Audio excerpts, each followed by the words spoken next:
দালাই লামা এই শব্দটি কোনো ব্যক্তি না শোনা নয়, কিন্তু বর্তমানে যিনি দালাই লামা তিনি ভারতবর্ষে নির্বাসিত অবস্থায় আছেন।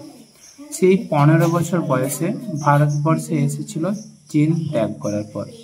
চীনের বর্তমানে একটি অংশ যেটা তিব্বত, একসময় এটা স্বাধীন রাষ্ট্র ছিল এবং যেখানে রাষ্ট্রপতি ছিলেন দালাই লামা।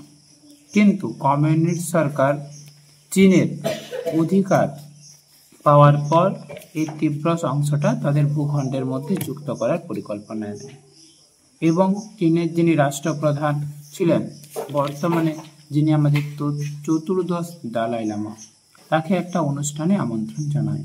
কিন্তু যেসব তিব্বতীরা চতুর্দশ রুইকে ভগবানের চোখে দেখতেন তারা এটা একটা গোপন ষড়যন্ত্র বলে মেনে নেয়।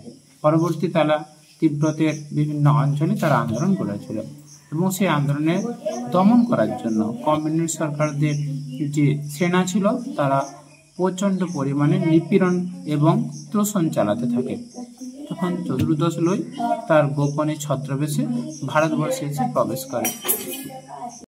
বর্তমান যিনি দালাই লামা তিনি চতুর্দশ দালাই লামা, তিনি ভারতে নির্বাসিত।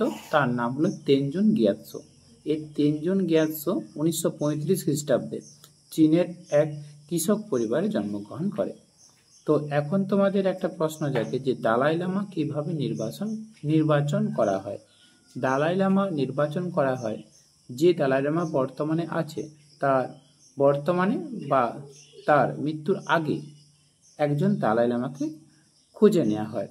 কোনো শিশু, যে শিশুর মধ্যে বিভিন্ন চিহ্ন থাকতে পারে, বিভিন্ন লক্ষ্য থাকতে পারে, বা পূর্বে যে দালাই লামা বর্তমানে আছে সেই দালাই লামা বিভিন্ন স্বপ্নাদেশে থাকতে পারে, বা তাদের যে সকল পবিত্র লেখগুলো আছে ওই লেখে যখন তারা ধ্যানমগ্ন অবস্থায় থাকে তখন বিভিন্ন শিশুর অবস্থান তারা চিহ্নিত করতে পারে এবং সেই চিহ্নিতকরণ অনুসারে তারা বিভিন্ন বৈধ গ্রামগুলিকে ঘুরে ঘুরে সেই চিহ্নিতকারী শিশুটিকে নির্বাচন করে এবং সেই নির্বাচিত শিশুটিকে পূর্বে কি করে দালাই লামার বিভিন্ন জিনিসপত্র দেখানো হয়।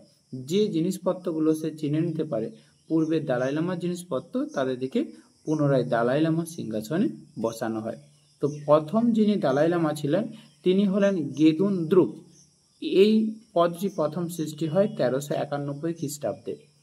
বর্তমানে যিনি দালাই লামা অবস্থান করছে তার 90 বছর বয়স। তিনি ভারতবর্ষে নির্বাসিত অবস্থায় আছে। তো তিনি কিছুদিন মধ্যে তার জন্মদিনে নতুন দালাই লামা নির্বাচনের জন্য কিছু বক্তব্য পেশ করে, কিন্তু সেই কথা কমিউনিস্ট সরকার চাইনিজে মেনে নিতে পারেনি।